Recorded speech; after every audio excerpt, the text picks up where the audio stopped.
What's up, guys? It's Tuesday. I'm recording, and this is going to cover some of our story, some of our next assignment, and the general plan for the rest of the quarter. I was looking at our grades, our upcoming calendar, and I decided that, usually there's a CQA at the end. There's a quarterly assessment that's 100 points, and it counts for way more than everything else. I'm not going to do that this time. We have two stories this quarter. We read The Shadow over Innsmouth, and we're reading Jekyll and Hyde, and they're equal length, and we're spending equal time on them. So I want them to be equal. So instead of doing these and then another big thing that comes out of nowhere, we read Innsmouth, we did a test, we're going to read this and do a test, and those are going to be two equal assessments, okay? So there's not going to be one special final at the end. There's just going to be a test that happens to be at the end, but it's the same importance as the previous one. Okay, so we've got assignments over Innsmouth and then a test. We're going to have assignments over this and then a test, and that's it, okay? You're not going to have any special outside addition to that. That means we got to keep on our pace. The last day of school is the 27th, and I'm pretty sure the grades are due the next day. But for seniors, it's different.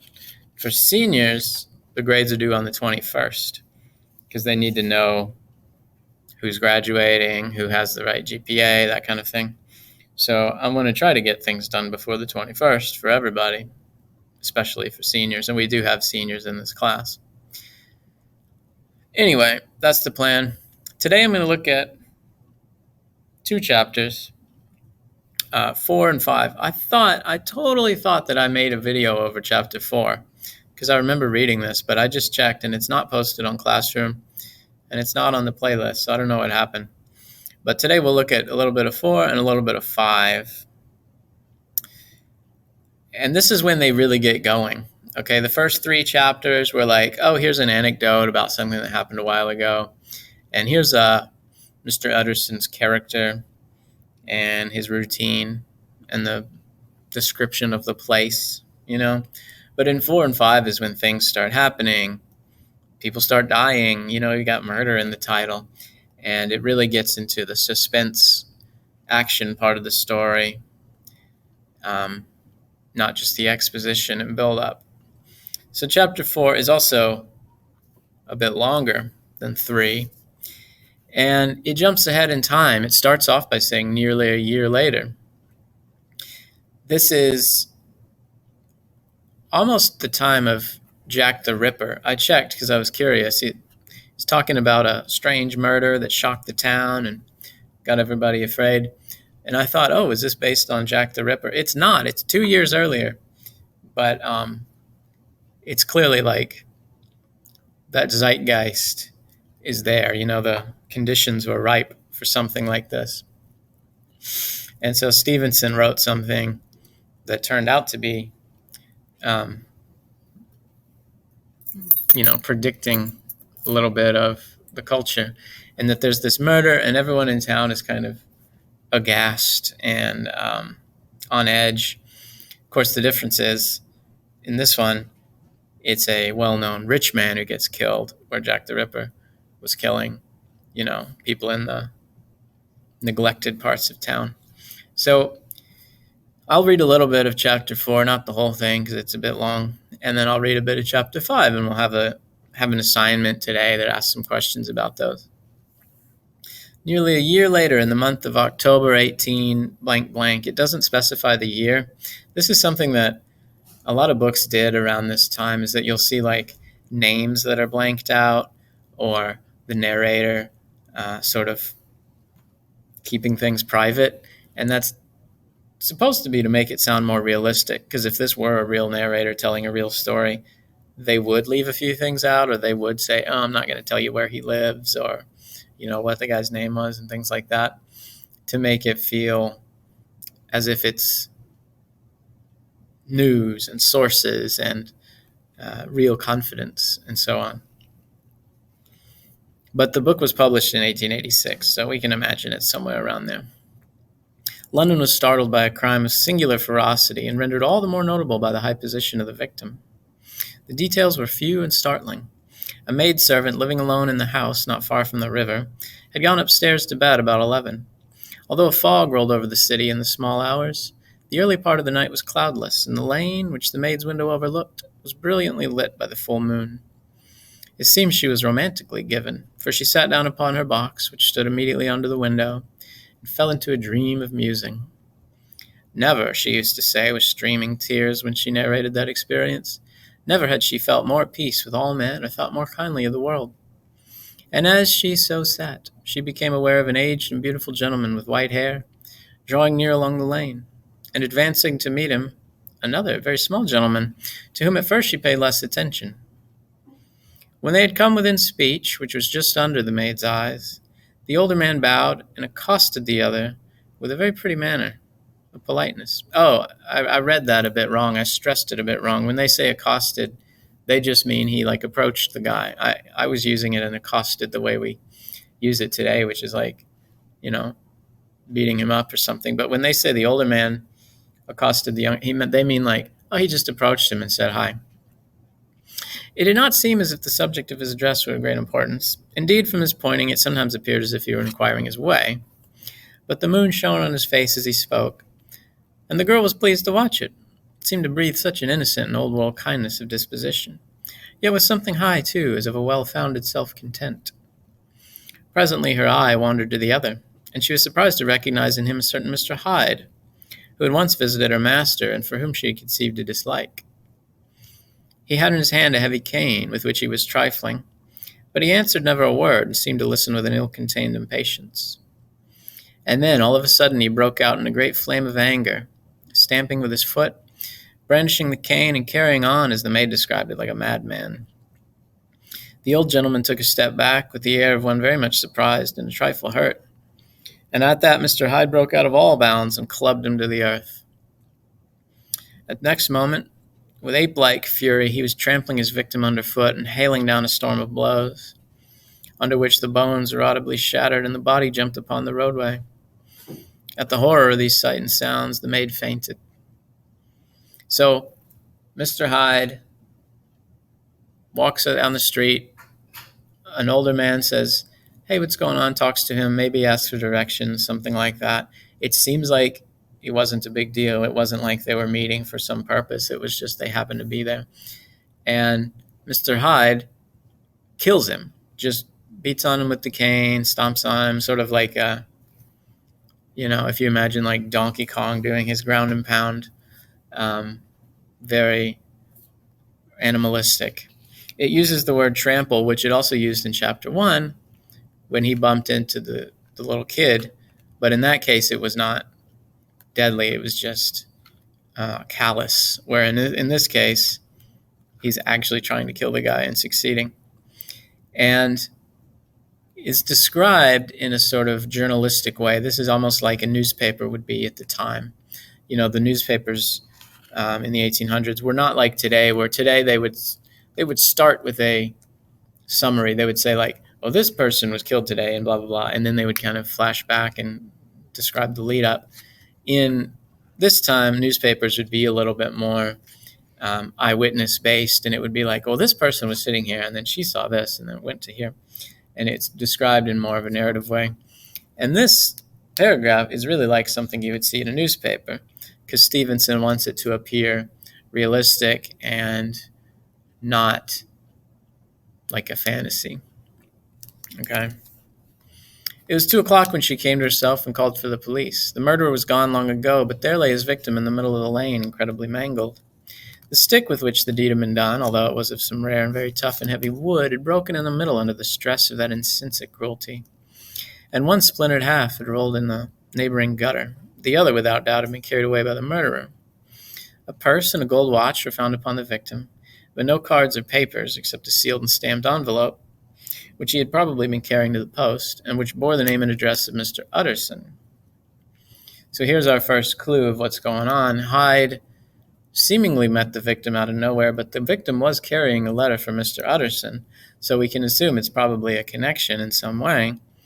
And in stories, you hardly ever have a total random event. It's usually meant to connect to the main characters in some way or mean something, you know.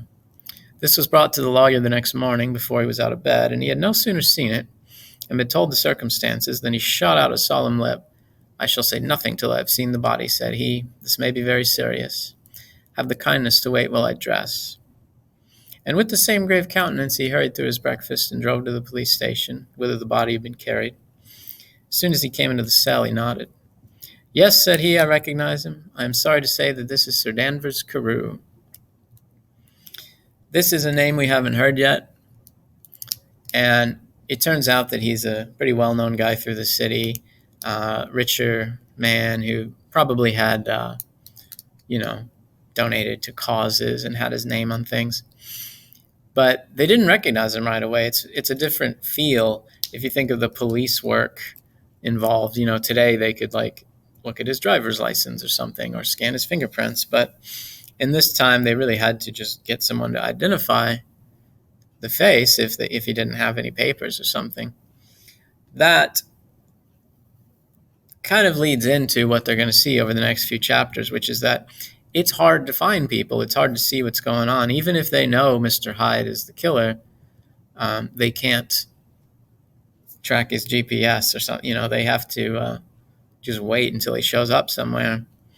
And it leads to a different plot than it might happen if this were set today, And I'm going to skip ahead. This chapter involves looking for Hyde. So they grab the cane that was the murder weapon, and they go to Hyde's apartment, which is not the house that Jekyll has, not the house they talked about earlier. Apparently there's one place that's just in Mr. Hyde's name, and they go there, and it's pretty bad. It's kind of in a bad part of town, and the landlady who owns it is really suspicious of Hyde, and she's almost excited, like, "Oh, you're finally going to catch him." Like she kind of just knew he was a bad guy.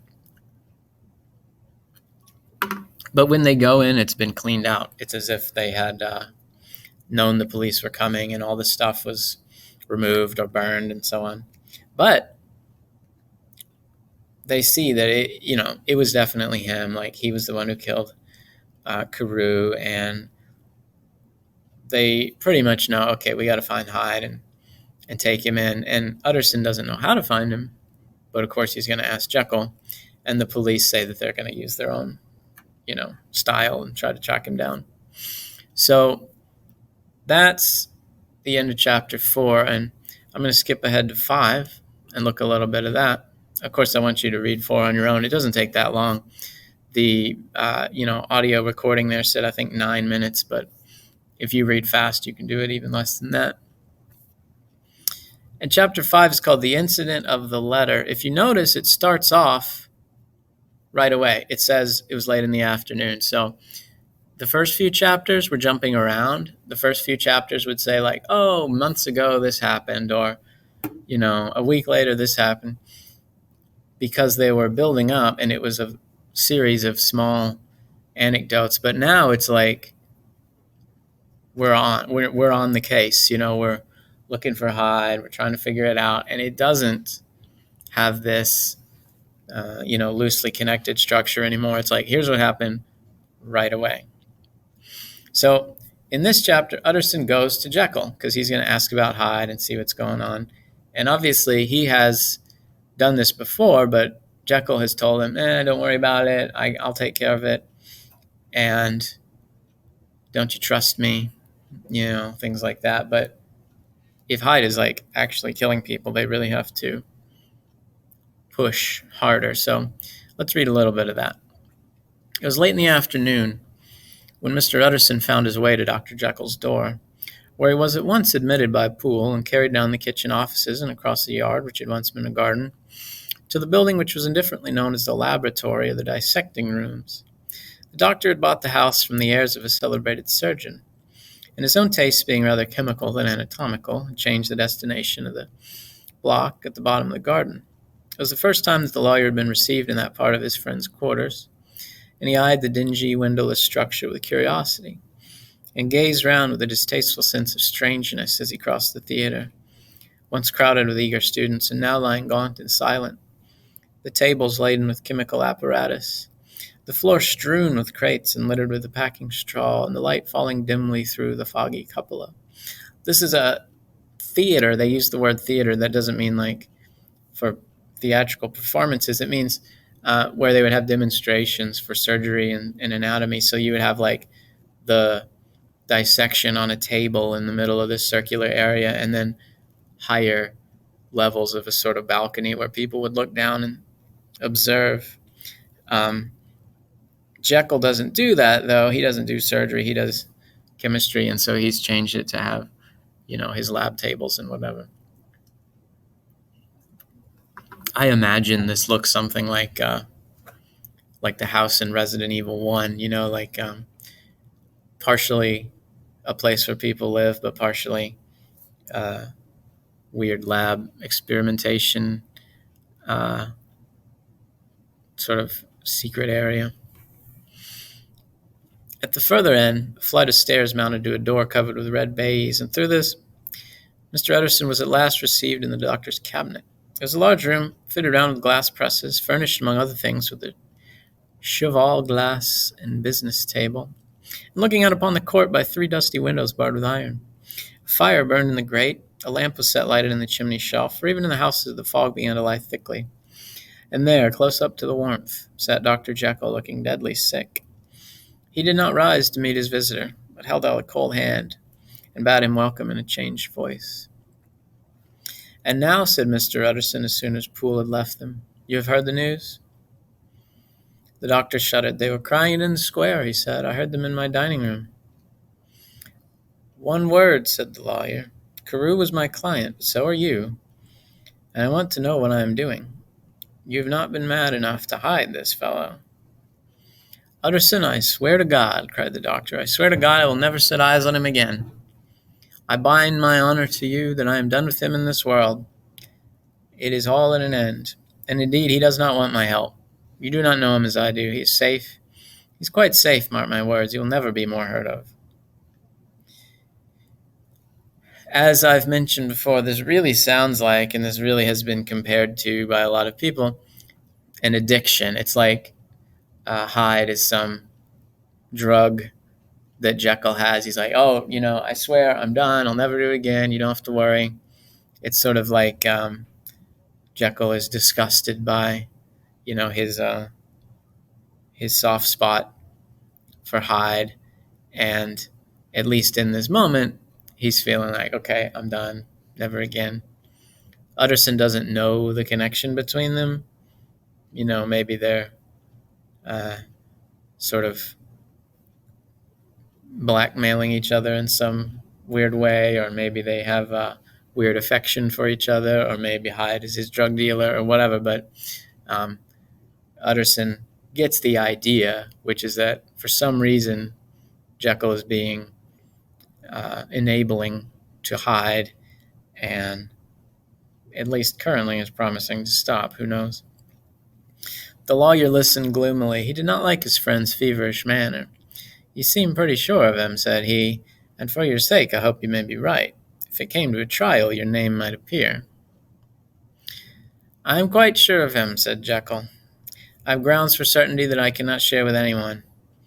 But there is one thing on which you may advise me. I've received a letter, and I am at loss whether I should show it to the police. I should like to leave it in your hands, Utterson.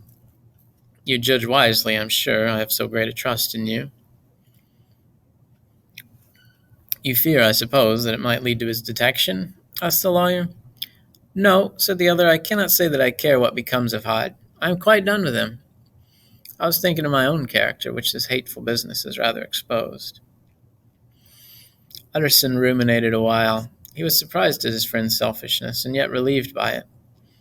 "Well," said he at last, "let me see the letter." The letter was written in an odd, upright hand and signed Edward Hyde, and it signified briefly enough that the writer's benefactor, Dr. Jekyll, whom he had long so unworthily repaid for 1,000 generosities, need labor under no alarm for his safety. as he had no means of escape on which he placed his sure dependence. The lawyer liked this letter well enough. It put better color on the intimacy that he had looked for, and he blamed himself for some of his past suspicions. So this doesn't read the whole letter to us. It keeps a bit of it secret, but it says Utterson reads this thing, and in the letter, Hyde promises, I'm not going to hurt Jekyll, and whatever Hyde says to describe the relationship is kind of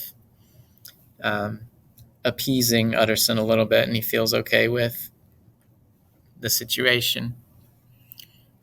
And he asked about the envelope, because maybe he was going to look for evidence of where it came from or something.